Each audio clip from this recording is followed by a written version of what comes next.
Good morning. Welcome back. Hope we had a great weekend. Some of us are still enjoying the weekend, but I'm sure they'll trickle in. But it's 8:40, so we start. If you guys could open to page 27, that's where we begin today. I wanted to say a few things about the quiz and the project, but we'll wait for everybody to be here. I will give the quizzes back today. So page 27 is where you are going. We will take a quick look at the calendar. So it's September 17. Today we talk about some new kinds of functions, or review some old kinds of functions, I guess. Project 1 is due today, although we'll talk about that in just a few minutes. Project 2 is not officially assigned until next class, but I put it on the tables, so go ahead and grab one. And that's not due until a while from now. September 26th is when that project is due. Okay? Any questions on the calendar? Okay. And let's take a look on page 27, and we'll start with number 1. Richard?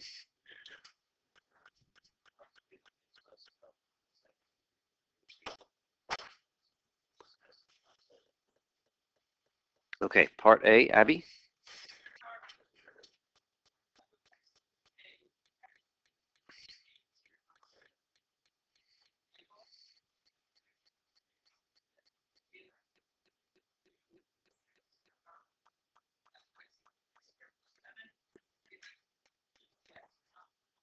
Okay, thank you. So here's the definition. It's something you probably saw in an algebra or pre-calculus class.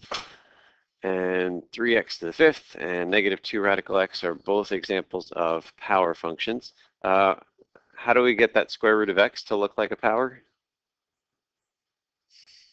Make it to the 1/2, right? So even if it doesn't look like it's written as a power, if it can be written as a power, that's a power function. What's wrong with x squared plus 7? Why is that not? What's that? It is. There's no addition allowed in power functions. K times x to the p, that's it. You don't get to do any more. So we will put here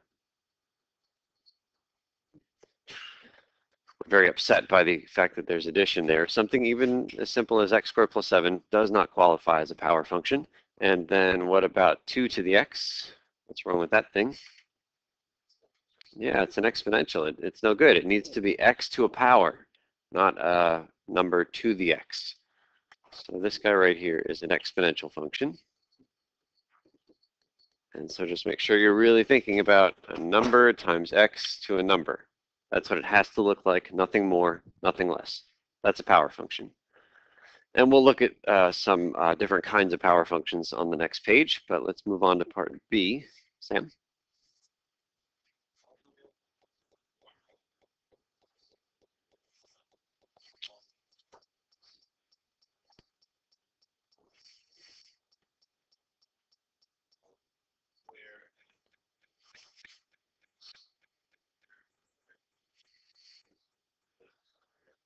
Okay, so here's what makes something a polynomial. First of all, you're allowed to have addition. You're allowed to have lots of different terms, which we couldn't before.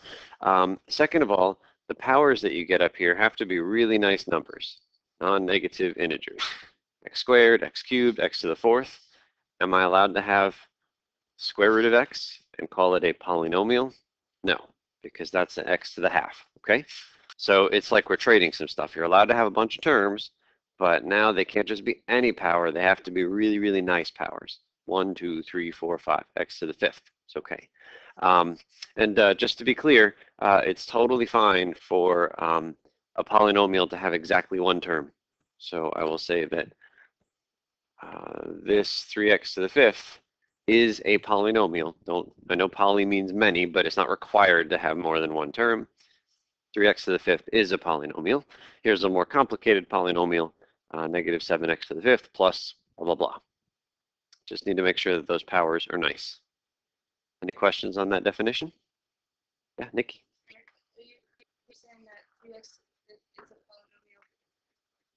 Because it looks like polynomials look, and a polynomial means it has a number, and then it has an x, and then it has a power that is in the following list: 1, 2, 3, 4, 5, 6, forever. Okay. Yeah. So what I just wanted to be clear is that poly means many, but a polynomial is allowed to have one term. Just has to have the right form. Okay, we're going to part C. Josiah?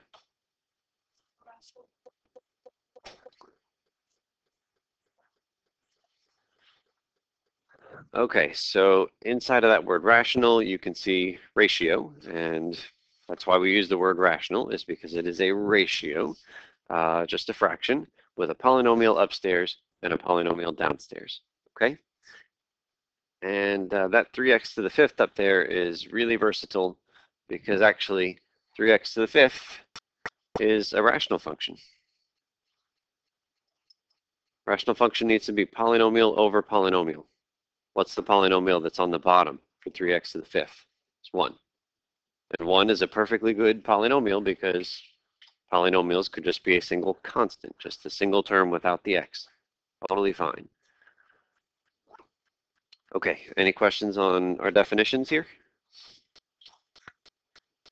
Okay, so that's a bunch of what we're going to talk about today is just these three kinds of functions. So we'll go into the more detail for each of them right now, but we just wanted to start by putting those things up on the first page. We'll go to 2, Bubba. Lower the graph.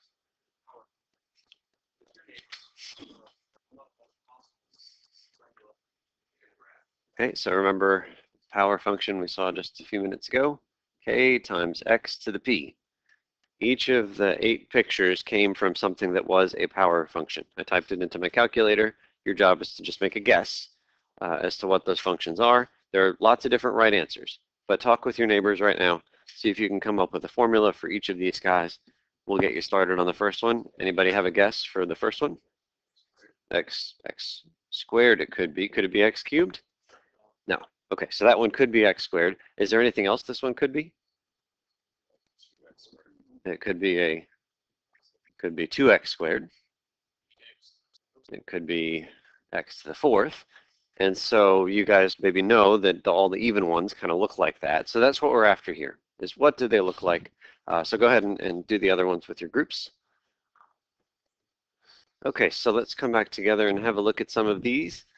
So again, the very first one, I think we were saying it looks like x squared, or really x to any even power. You could also stick a number in the front, but you can't put any number in the front. What kind of number do you have to put in the front for this first one? Something positive, right? Could be anything positive. And then the one that's flipped over is the same thing, you know, x squared, but maybe a negative in the front. Well, needs to have a negative in the front. These next two look like they're odd powers, and we say that because they either start at the bottom and end at the top. That is, start down here and end up here, or other way, start at the top, end at the bottom. So x cubed and negative x cubed, you could also try x to the fifth, x to the seventh, any kind of odd number up there.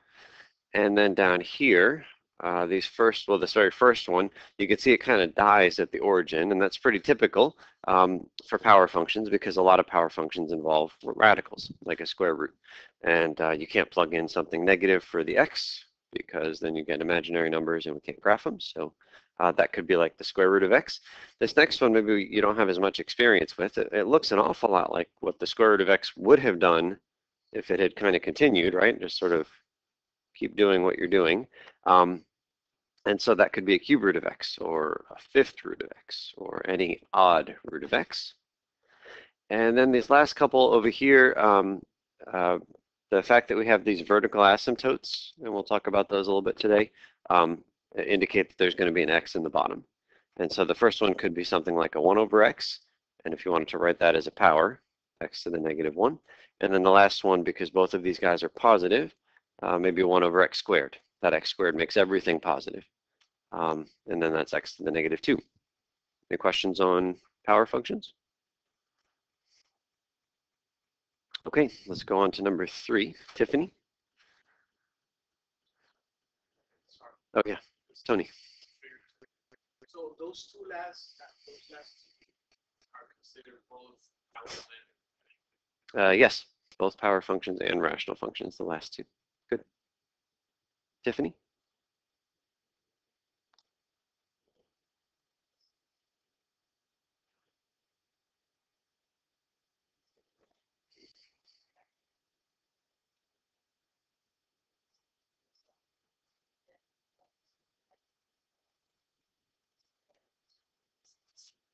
Okay, so if we wanted like a full-on graph of that function, well, I mean, we'd have to do a lot of work by hand and or use the graphing calculator or GeoGebra, some software.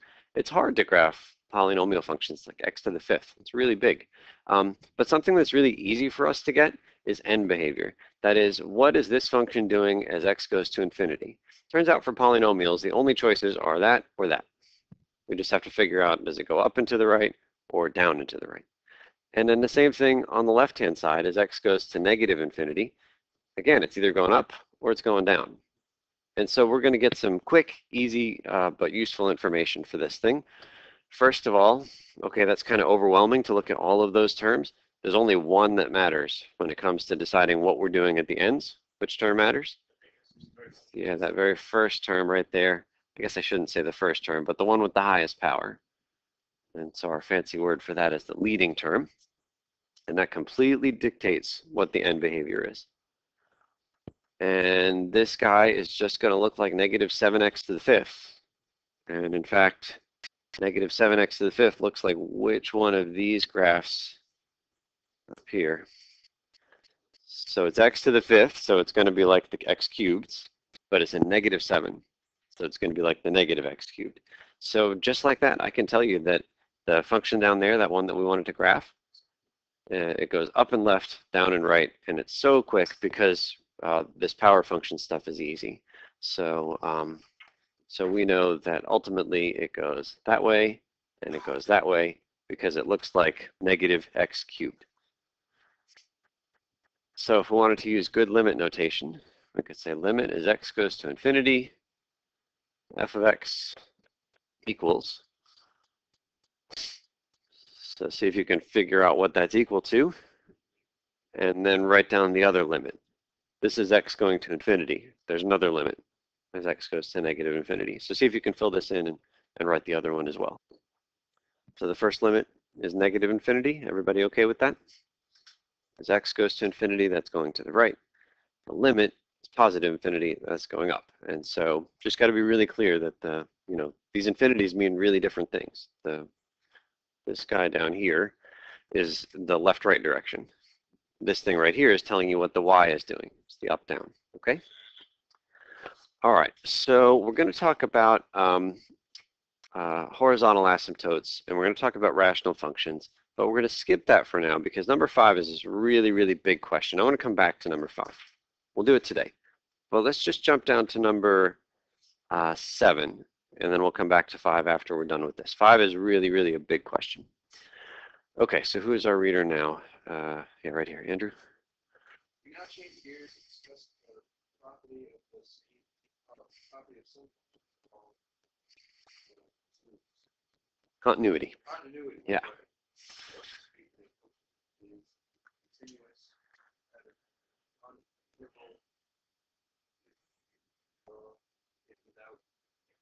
Okay, so here's this idea of continuity, really, really rough definition right there.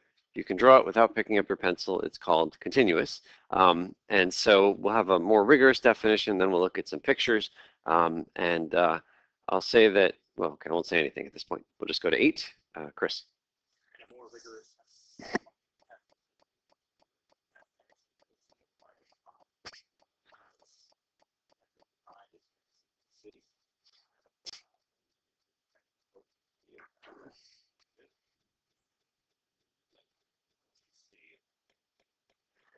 Okay, so probably that's not very meaningful. Let's just look at some pictures. And it turns out it's a lot easier to describe what continuous means by looking at things that are not continuous. And so we're just going to look at examples of things that are not continuous, and that will kind of help us figure out what all that stuff means. So let's come down here to this picture. You can see, well, 4 different pictures, and x equals c is the x value that we're focusing on. And so let's take a look at this first one. What would you say about the limit as x approaches c in this very first picture? Does that limit exist or does it not exist? What do we think? There's a hole there. Does the limit exist or no? It does. Remember, one thing that the limit does not care about is what's happening at the point. It never actually sees that hole. All it does is it comes in from the right-hand side and gets really close to the point, but never gets there. Comes from the left-hand side, gets really close, and those two arrows are meeting. They're meeting at the same spot. So that limit exists. It's perfectly good. But there is a hole there. And the word continuity actually does look at what's happening to the point. So here's the first part of a function, the first requirement for a function to be continuous. The function has to be defined at x equals c. Is this function defined at x equals c? No, because there's a hole and there's no dot anywhere. So this one fails to be continuous because of number one. Let's jump to the last picture. Again, what can you say about the limit? Does that limit exist or no at the point? Yeah. It does. Arrows, again, would be coming closer and closer to each other. Limit doesn't care what's happening at the point. Is the function defined at the point? It is. There is a dot somewhere up above or below x equals c. So this thing is doing okay in terms of number one up there. The function is defined at the point. But let's take a look at 3. What's supposed to happen is that the value of the function at the point, that is to say wherever the dot is, needs to be the same as the value of the limit. Okay, this thing over here is f of c. That's the value of the function at the point. This thing right here is what the limit is, right? It's two different numbers. The limit is what the function is doing nearby. But there is a point somewhere else. And these two things are different. So this one fails because of number 3. We need to make sure that the value of the function, that is wherever the dot is the same as the value of the limit. So how could we fix that one and make it continuous?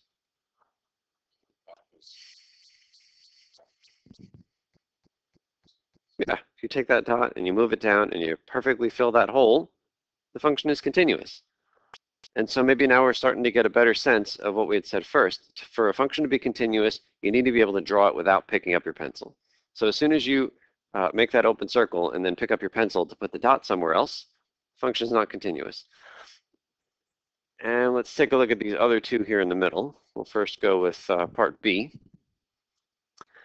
Is the function defined at x equals c? Is there a filled in circle somewhere? Yes, there is.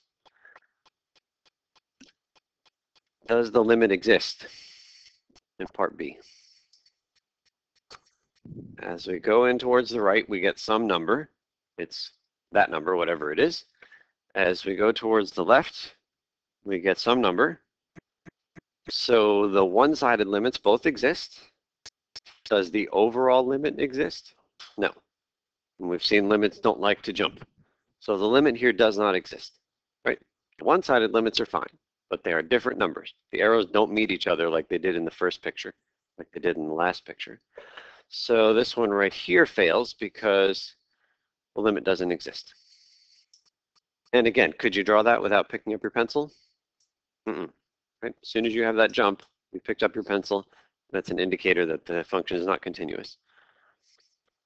Okay, and then finally this picture here, what's happening with the function near c?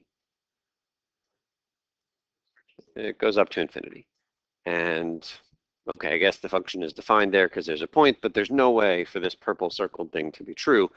The limit, if it's anything, is infinity. Maybe you want to say it doesn't even exist, but you could say the limit is infinity, but that's definitely not the value of the function, and no function can be equal to infinity at a point. So, so I suppose that this guy right here fails because of the last one as well. I would say that the limit exists. Some textbooks say the limit doesn't exist. I think ours would say that the limit exists. Actually, the function is defined. There's just some random point there, but it's definitely not the value of the limit. Okay, so to be continuous, you need to be able to draw it without picking up your pencil. Discontinuous happens because you have like a vertical asymptote, or you have an empty circle, whether there's a dot somewhere or not, I don't care. And then finally, a jump. So lots of different kinds of discontinuities. I don't know if any of the homework questions ask this, so I'll just define a word real quick. If a function is discontinuous, but you can remove the discontinuity by just filling in a circle somewhere, it's called a removable discontinuity. So this one right here is removable because I could fix it by filling in that dot, right? It's really easy to remove that discontinuity. Same thing is true for the last one. It's easy to fix those two discontinuities. Just fill in the dots somewhere else. Part B is a more fundamental problem. We would call this a jump discontinuity because the function jumps at that point. It's really hard to fix that discontinuity. You have to, like really change what the function is to get these two things to somehow meet. And then part C is called an infinite discontinuity.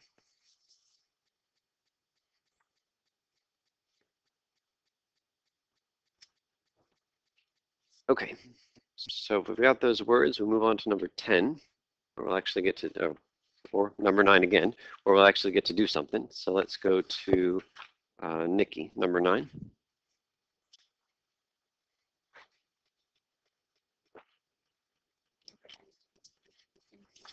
Yeah, right there. Yeah.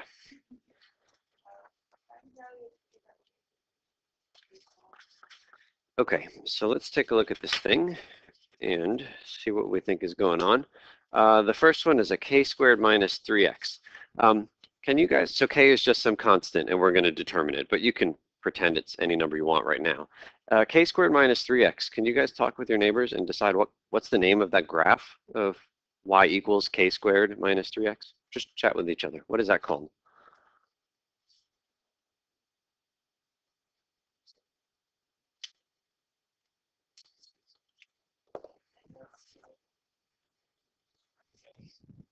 Okay, so y equals k squared minus 3x. I see a squared. I think parabola. Is this a parabola? No, k is a constant. The variable is x. What is that really? That's just a line. Downhill. Slope is -3. Okay, so we've got this line, but the k squared is the y-intercept. Okay, so I could change the y-intercept by picking the right value for k. That's fine. How about the second part of this function? It's a k quantity x minus 1 squared. What's the name of that graph? That's a parabola. Okay, so suppose that it was just a line all the time, and it wasn't two different pieces, it was just a line. Is there any place where a line is discontinuous? No, you can draw the entire thing without picking up your pencil, no problems. Now let's forget the top part. What if it's just a parabola all the time? Is there any place where a parabola is discontinuous? No. In fact, there are lots of functions. Most of the functions we draw are continuous because we just draw them smoothly, one continuous thing. So if this thing is going to be discontinuous any place, do you see what value of x is the only potential problem? Is x equals 2. That's where the rules change. So if you're to the right of 2, you're in the first rule. So we've got some line going off there to the right of this graph. If you're to the left of 2, you're a parabola. So I've got some parabola or part of a parabola. What do you think we're going to try to do to make these two things, to make it continuous? We need to connect them. You need to make sure that when the parabola is ending, the line is starting, right? We just need to make sure these two functions blend into each other. The parabola turns into the line, and we don't have that jump. That's the only possible problem. Okay, so let's see what we can do here. What if we try to find f of 2? Are we in the top rule or the bottom rule? We're in the bottom rule. Okay, so let's find f of 2. Okay, 2 minus 1 squared. Just plugging in x equals 2. And what does that equal to? That's just k.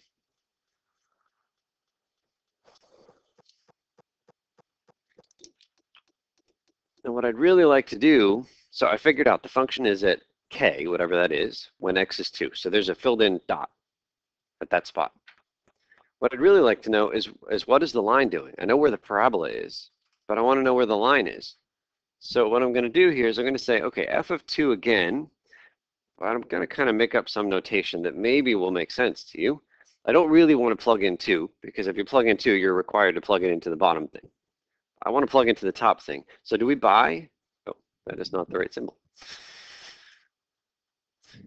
Do we buy that if I, like I really want to say what's happening to the right of 2. I want to plug into the line. So if I say 2 plus, can we kind of abuse the notation we had for one-sided limits and say, okay, that means don't plug in 2, but plug in numbers a little bigger than 2, which means which rule are you in? We're in the top one. So I guess I don't need to put it. I'll put minus there just so that I'm saying plug into the top, plug into the bottom, and let's just see what we get. If we plug into the top, k squared minus 3 times 2 is k squared minus 6. Agree?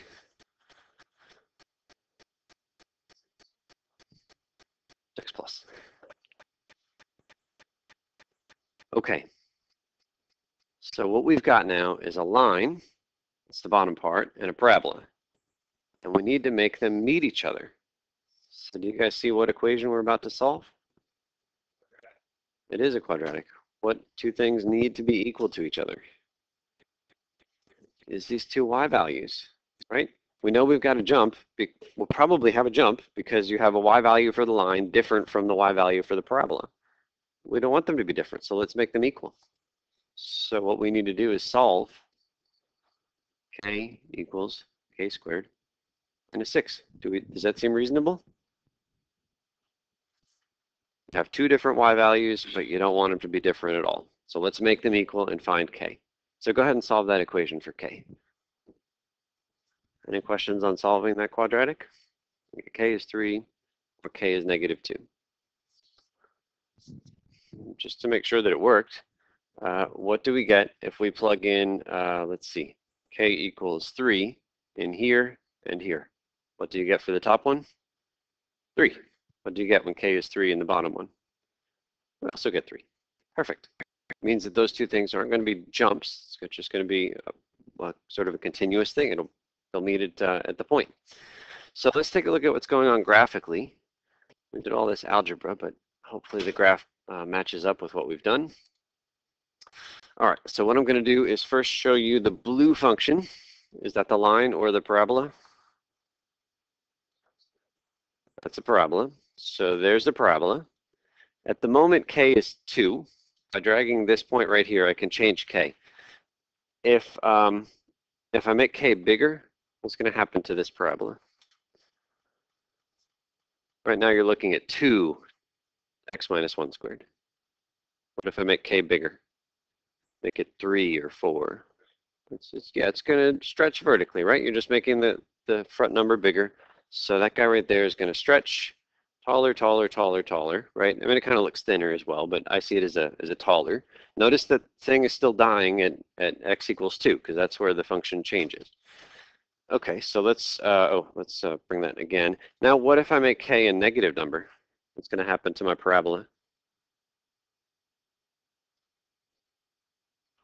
It's going to switch. We know that negative in front of the parabola makes it open downwards, so here it goes. Shorter, shorter, shorter, shorter, and now negative. Good? Okay, so let's hide that. Now we're going to show you the line. So this is k squared minus 3x. Again, k is 2. What if I make k bigger? What's going to happen to that line?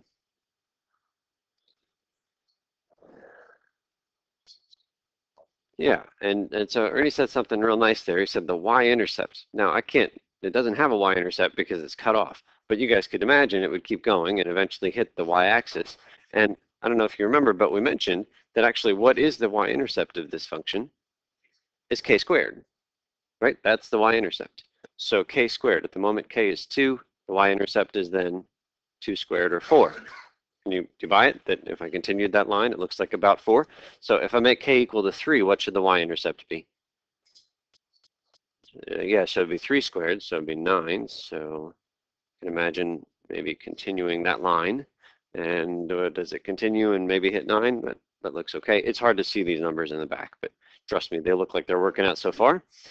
And now something funny is going to happen if I make k negative. What if k is negative 1? Is it going to change the slope? It's k squared. So what will the y-intercept be? 1. Still be 1. So can you guys imagine what's going to happen to this line when I take that k value? Right now it's 3. I'm going to make it 2, 1, 0, negative 1, negative 2. Do you know what that line is going to do? Like, can you see the motion? It's going to go down, and then it's going to bounce back up, because that k squared is going to make the thing positive. So down, down, down, down, down, slowing, and then back up. Okay, so let's see them both. What was one of our answers for k? 3 and negative 2. Let's try to make k equal to 3 first. So at the moment, is this function continuous or discontinuous at this point? Discontinuous. Is it a removable, jump, or infinite discontinuity? That is a jump discontinuity. I'm going to make k equal to 3. You guys said that that makes it continuous. And close enough. How does that look? That looks pretty good. It's continuous if k is 3. But if k is 4, it's not continuous. It's a really special value of k that you guys found. What was the other answer?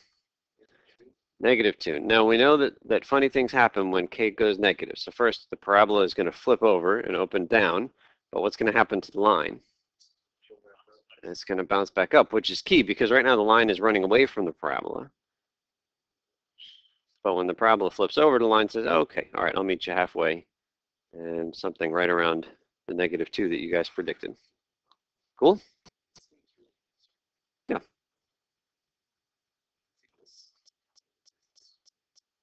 Can you say some more? Just something about finding where two things that are. Okay, cool. All right, thank you. Okay, so that is that, and let's come back here. So there's another example in part B. I want to make sure that we give you guys a little bit of time to play some games at the end of this one. So I'm going to jump ahead just a little bit. Let's go to number 10. Where are we? Can we go to, let's come over here. Tony.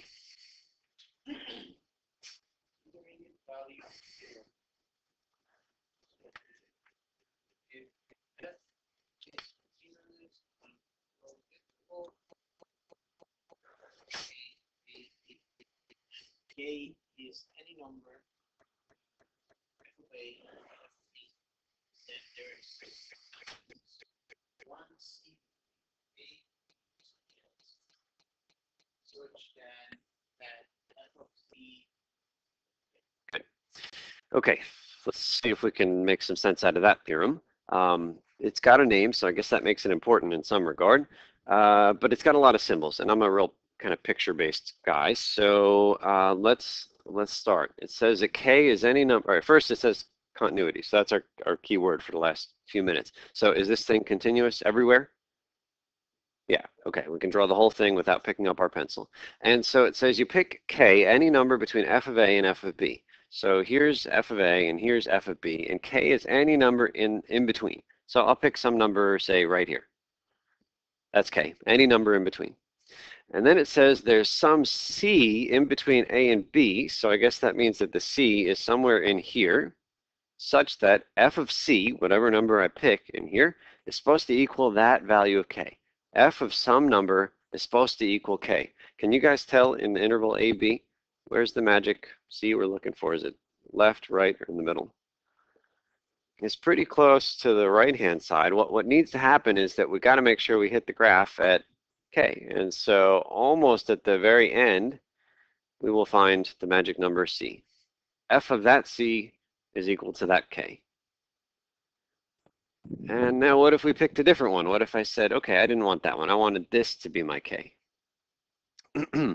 So I can draw my dotted line, and we hit the curve, and we come down here, and we get c. Yes? And it turns out there are other answers. This one doesn't say there's only one c. It just says there's some c. But Bubba says, okay, wait a minute. We could have kept going, and we could have picked that one. So I'll call the first one c1, and actually there's a second one, c2. Are there any others? Yeah, it looks like actually not too far from the first one we picked. Maybe something around there. There's a c3. No problem. Doesn't say there's only one, but there's at least one.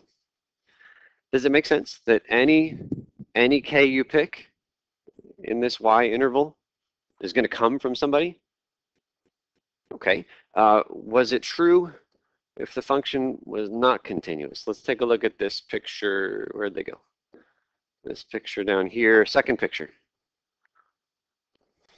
I'll say here's my a and here's my b, so I can go to the curve. That's my bottom limit. Up here is my top one. Any k you pick in between f of a and f of b came from somebody down here. Is that true? You guys see that there's some k's that we could pick that didn't come from anyone?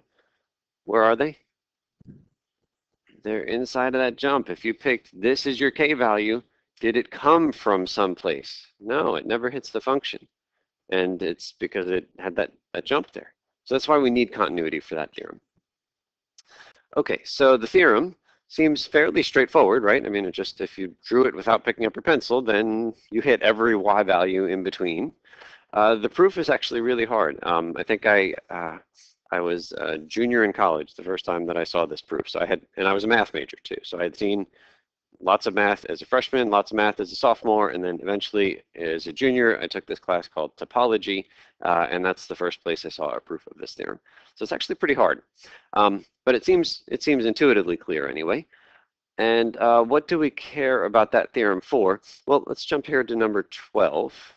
Who's our reader now? Ernie. Calculator has a letter of let's see, 5. This is X,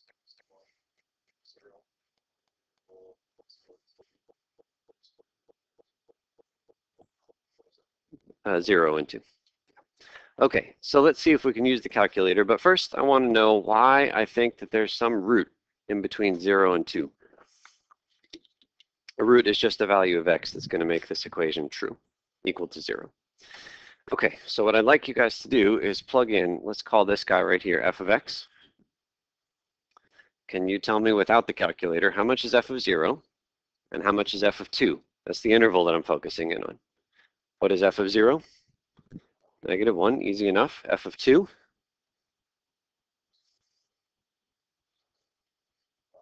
that 5? A couple people said 5. Are you convinced that somewhere between 0 and 2, the function is equal to 0, knowing that it's -1 at the start and 5 at the end? How do I know it's equal to 0 someplace? What's special about the numbers we just calculated? It's a negative and then it's a positive. And someplace in between all the negatives and all the positives lies what special number? 0, right? So it's actually that theorem. It's that theorem right there. It says that you get every number between the starting y and the ending y, right? The starting y was -1. The ending y was 5. You could pick any number between there, and your equation would have some solution. I could have picked 2. I could have picked 4. I could have said pi. This equation is equal to pi somewhere in between 0 and 2, because pi is in between -1 and 5. But solving equations equal to 0 is probably more important than solving equations equal to pi. And so the intermediate value theorem says that there is some solution in there someplace. So we could find it using the calculator. So let's use the calculator and just make sure that we're able to find solutions to equations using the calculator. Okay, so hoping that this is familiar to a lot of folks. Let's see if we can. Oh, no, what I did last time is I set it up so that it didn't go at the calculator's normal speed, but it went at the computer's normal speed, which means it goes much faster. I mean, like, you know, the computer is a lot more powerful than the calculator, but the emulator would also emulate the speed of the calculator. So if you graph something, it would graph it in real time on mine as well, but you can take that off and it'll graph things like in no time, but the problem is it also automatically shuts off in no time. No. Okay, so I'd like to solve this equation equals 0. If we go into y equals, we type in that equation.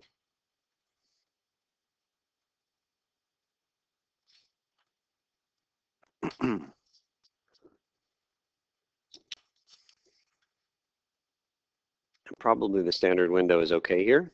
We'll hit zoom 6. And I'm hoping that some of the stuff that we just talked about jives with this picture. How much is f of 0? It's -1. Do you see that in the picture? F of 0 is -1. That's this point down here. F of 2 is 5. 1, 2. It's up there at 5. Someplace between the -1 and the 5, what does it have to be equal to? 0. Do you see the place where it's equal to 0? Yeah, it's right there.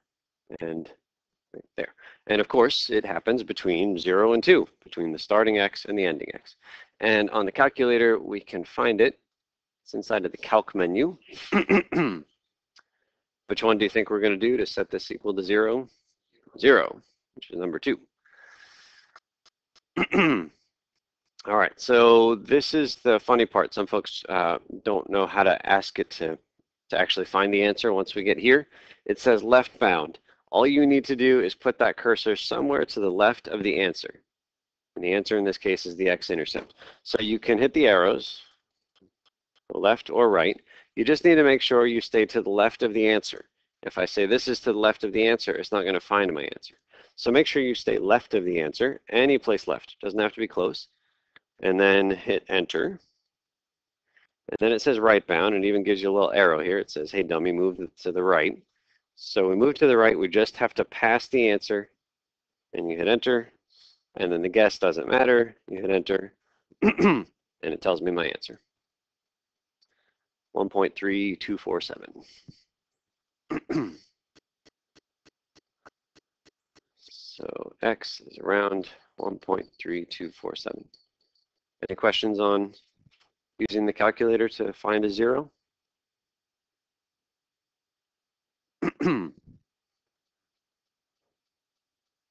Okay, so let's go back to that problem that we had skipped. We need to go back 2 pages first. I'll start here with number 4 towards the bottom.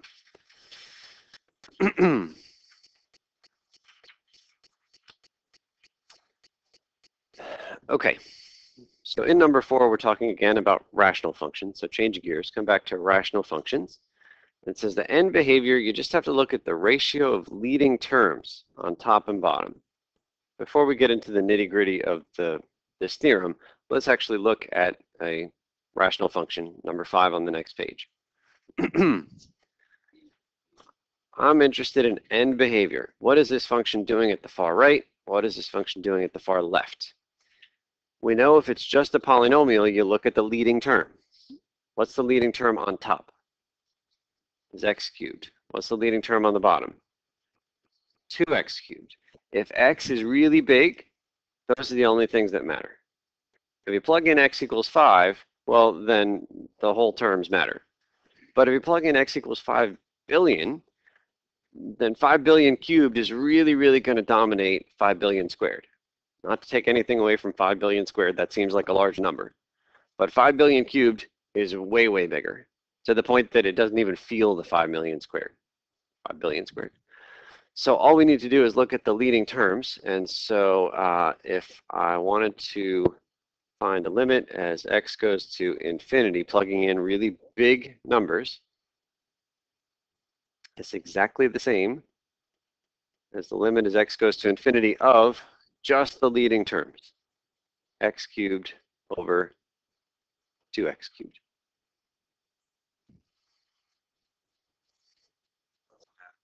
Yeah, and then we can just cancel those x's. So I'll write the limit one last time.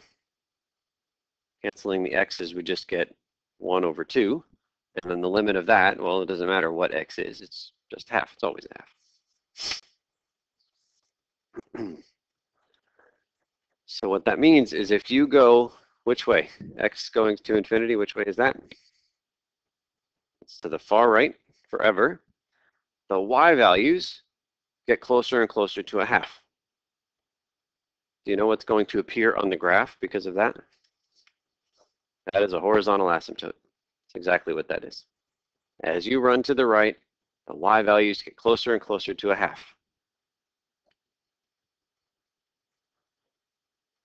So y equals half is the horizontal asymptote.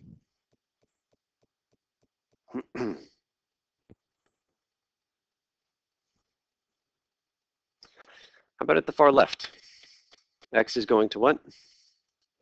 Negative infinity.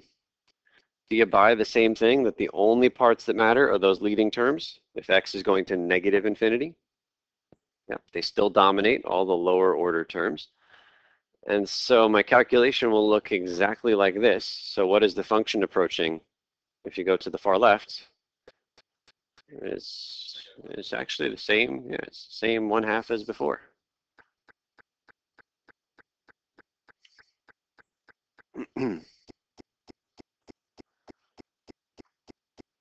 Okay, now suppose, this is just a temporary, I'm going to undo that, but suppose that the leading term on the bottom was really x to the 4th. Then what do we get when we cancel those x's? I don't get 1/2 anymore. What do I get? We get, where's the x go? So on the bottom, 1/2x when you cancel those x's. There's still one left over downstairs. And if x goes to infinity, 1/2x goes to a really nice number. It goes to 0. If x goes to infinity, that 1/2x is 1 over something really huge. And 1 over something huge approaches 0. So in this case, the horizontal asymptote wouldn't be at y equals 1/2. Where would it be? It would be at y equals 0. You'd have a horizontal asymptote right there. Okay, so let's undo those two things. And this theorem is written on the next page, so you don't have to write it all down. But suppose that now it was x to the 4th upstairs. Now what do you get when you cancel? It's not 1/2. It's now x over 2. There's an x left over upstairs now. If x goes to infinity, what happens to x over 2? It goes to infinity. It means as you go to the right, you go up. No horizontal asymptote. In fact, I could say it, the graph, I don't know what it looks like in the middle, but it looks like that at the far right. As x goes to negative infinity, what happens to x over 2? It goes to negative infinity. As you go left, you go down. I don't know what happens in the middle, but on the left, it looks like that. Okay? So this is written up on the previous page, all three of these cases.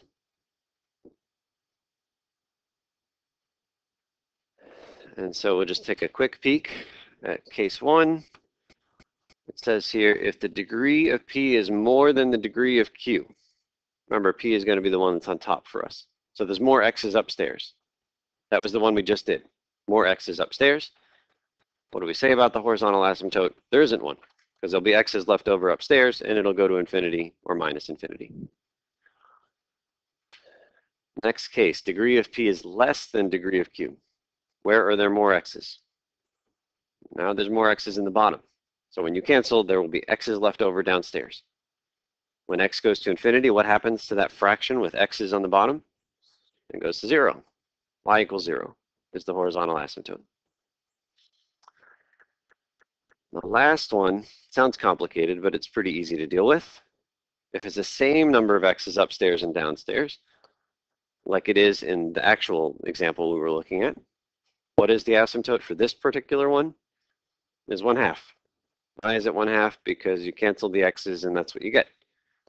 So it sounds complicated, but the way to say that is just horizontal asymptote is the quotient of the leading coefficients of P and Q. So just cancel the x's and look at what you have. That's what this theorem says to me. I don't have it memorized symbol for symbol. What I have is cancel the x's and make sense of what's left.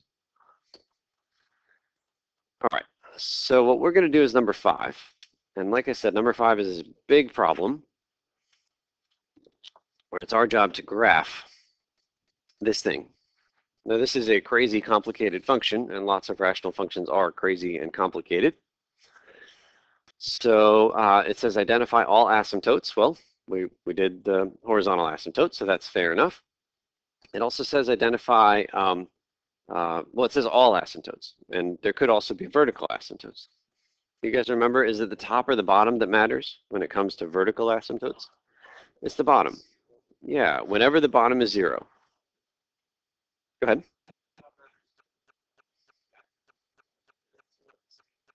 Yeah, there's kind of a funny case that, yeah, it's if the bottom is 0, well, then we're not allowed to divide by 0, so that's where we get vertical asymptotes. But Bubba is bringing up a really valid point here, that if we have a place where it's 0 upstairs and 0 downstairs, well, those were the indeterminate form things we've been playing with.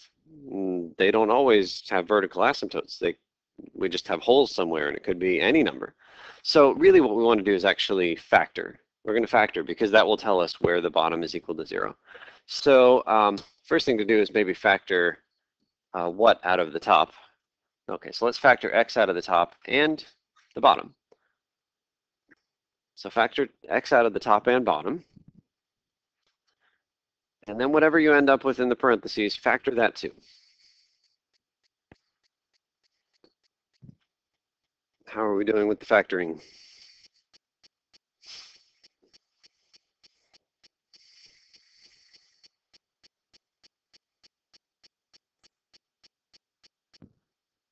Okay, so I've got my factoring up here. Anybody else agree? Upstairs with x plus 4, x minus 3. Downstairs is a little bit tougher because of the 2 in the front. I got 2x plus 1 and x plus 6. Is that okay? Right. So if you hadn't quite gotten there yet, then make sure you practice some factoring stuff outside of class. I assume that you can factor quadratics really well. Doesn't have to be super quick, but you have to be able to get there somehow. Okay, and then what happens before we think about any asymptotes? The x's cancel. This is Bubba's observation right here. So Tony had said something which a lot of people say, and it's like almost true. It's so close to being true. If you want vertical asymptotes, you take the bottom and you make it equal to 0, right? So we're going to find a vertical asymptote for each of these factors. But x equals 0 looks like a vertical asymptote because of the x in the bottom. But what really happens before we look at it is it cancels with the x upstairs. So the first thing to do, factor everybody, and then cancel any common factors.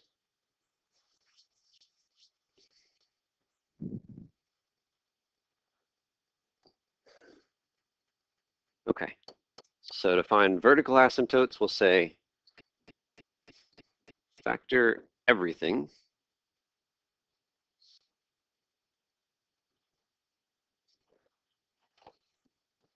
Then cancel, just like we did with the x. And then set the bottom equal to 0.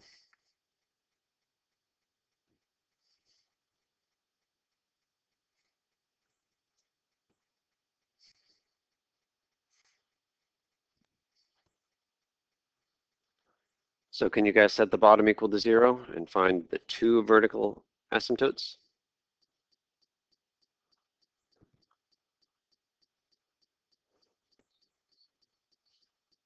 What do we get for the first one? -0.5. And the second one, -6. And notice that just by solving the equations, you get the right form for a vertical line automatically. X equals is the solution to the equation. X equals is the equation of a vertical line. Okay, so x equals -0.5, x equals -6. I'll go ahead and put them here in pink. X equals -6, and x equals -0.5.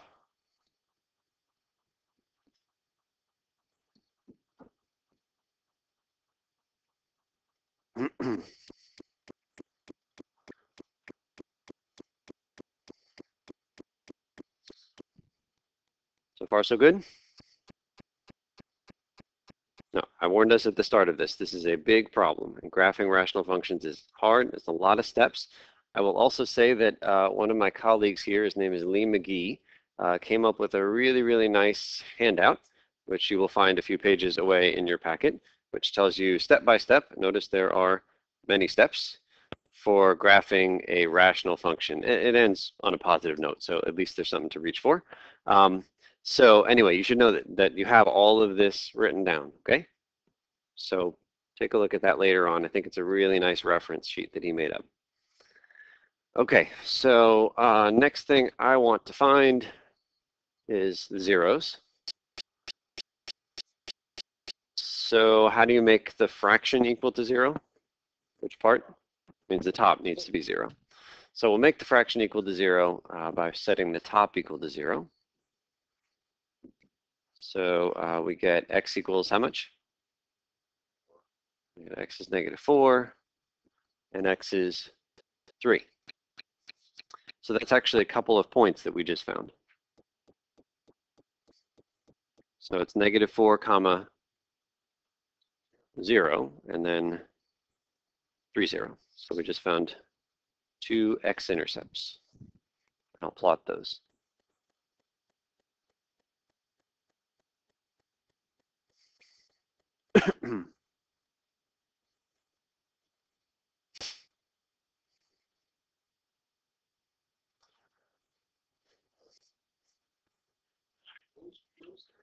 Yes.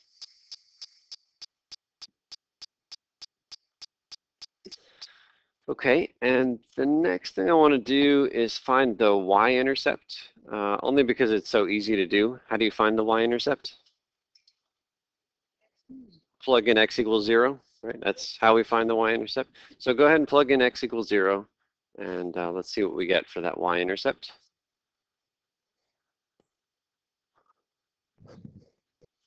So the y-intercept is when x is 0. So what do we get? So upstairs was a negative 12. So it's negative 12, and downstairs it's 6. So it's negative 2.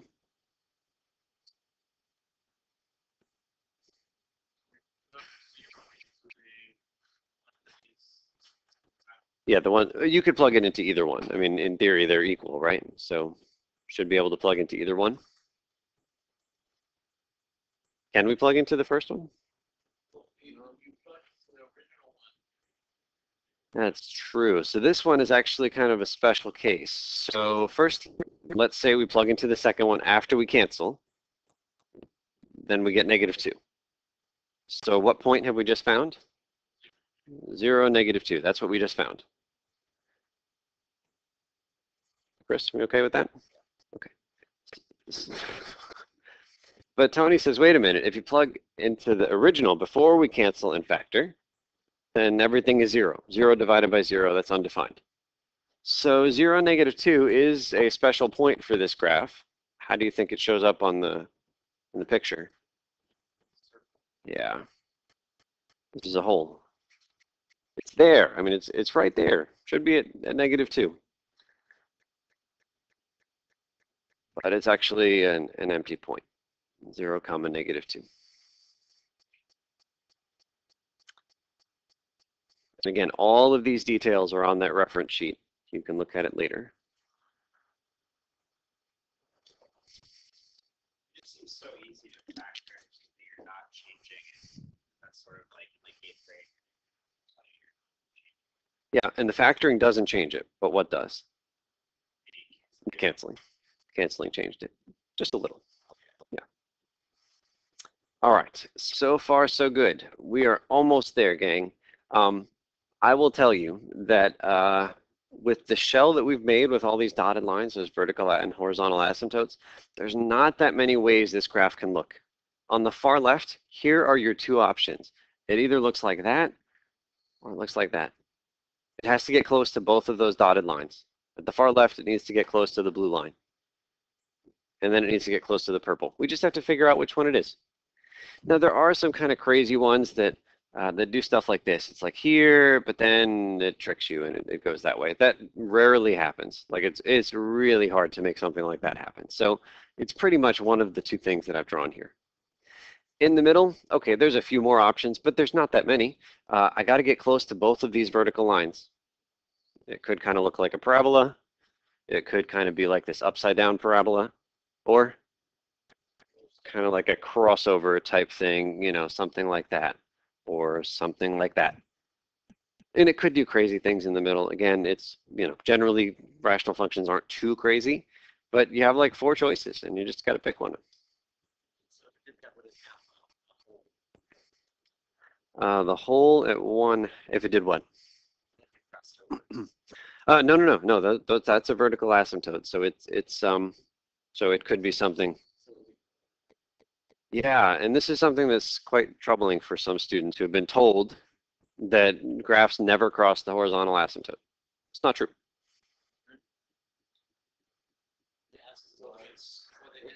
Yeah, the asymptote is only for the end.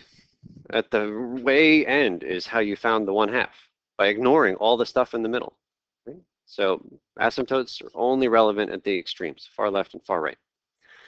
And then over here, it's either something like that or it's something like that. I mean, There's not that many choices. So we just have to narrow it down. So in order to figure out which options we need to choose, first we're going to get rid of all this stuff.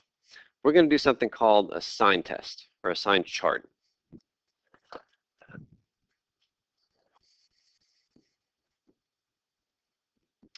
And I will say that the sign chart, from my perspective, is pretty much the only reason we're spending 15 minutes graphing this function.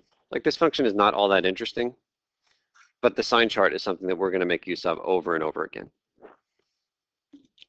So here's how we do it.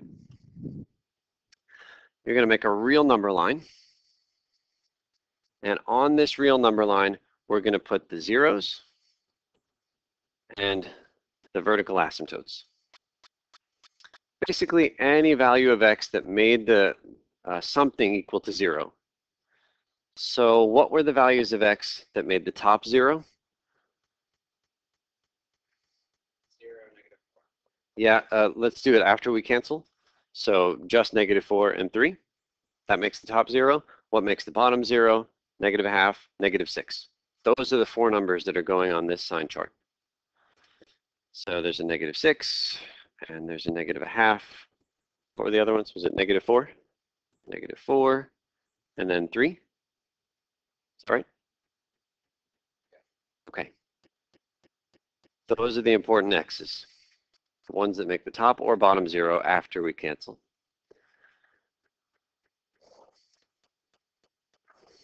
And you don't really need to do this, but I'm going to just indicate these things are different. The -4 and the 3 were our x-intercepts, yes?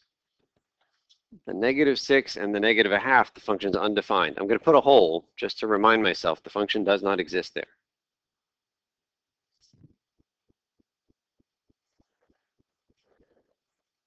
Okay, so here's what we do. Our job when this sign test is completed is to have something that looks like this with plus signs and minus signs. All I'm looking for is the function positive or negative in each of these intervals? That's what it's supposed to look like when we're done, okay? Is the function positive or negative in each interval? So let's get rid of all that stuff and start at the far right. I'll pick something out here. Any number bigger than 3. You could pick 4, you could pick 100. I'd rather pick 100, to be honest. In my mind, x is 100, okay? If you plug x equals 100 into here, do you get something positive or negative? Positive. It's 104, but I don't care about the number. I just want to know if it's positive or negative. X is 100. What can you say about that? Positive. X is 100. Positive. X is 100. Positive. This is why 100 is nice. So you had 4 positives that you just said to me. So what is the whole fraction? What kind of a number? It's positive. Great. And any number that we had picked bigger than 3 would have given me a positive out there. Now we pick something between -0.5 and 3. 0. Great. Any number in between. So I'm imagining plugging in x equals 0 into all of those pieces. And here I'll record my signs. If x is 0, what about this first parentheses? That's a positive. How about the next one? That's a negative. First one on the bottom. X is 0, that's positive. Second one, positive. The whole fraction, negative. That's what goes next.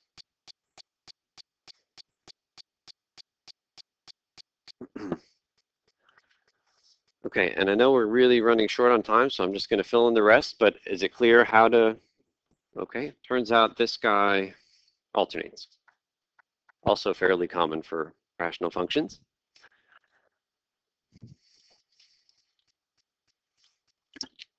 So just bear with me for 30 seconds as we run past the time the class ends. At the far left, this thing needs to be positive the whole time. Which one do you think was the winner?